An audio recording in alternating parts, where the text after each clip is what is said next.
जी हाँ, हेलो नमस्कार दोस्तों। आप सबको बता दूं कि आप सबके बीच में फिर से आ चुका है रमेश रेशमिया भाई का रिलीज हो चुका है सॉन्ग।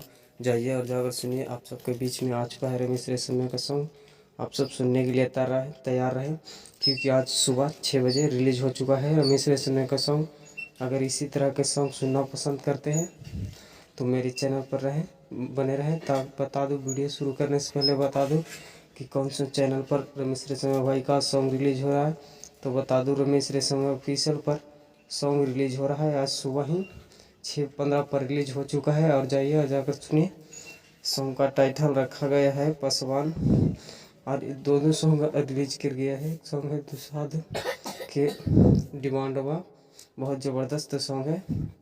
तो अगर इसी तरह के सॉन्ग सुनना पसंद करना है, अगर अच्छे लगे मेरे चैनल पर वीडियो, अगर आपको अच्छी लगे तो बता दूं कि इसी तरह के सॉन्ग सुनने के लिए अगर चाहते हैं तो मेरे चैनल पर बने रहें और आगे की खबरें सुनने के लिए तैयार रहें, ताकि आप सबके बीच में ऐसी खबर लाते रहूं। बता दूं कि आज ही रमेश रेशमिया का सॉन्ग सुबह 6 बजे रिलीज कर दिया गया है रमेश रेशमिया ऑफिशियल पर। अगर इसी तरह के सॉन्ग सुनना पसंद करते हैं तो बने रहें मेरे चैनल पर।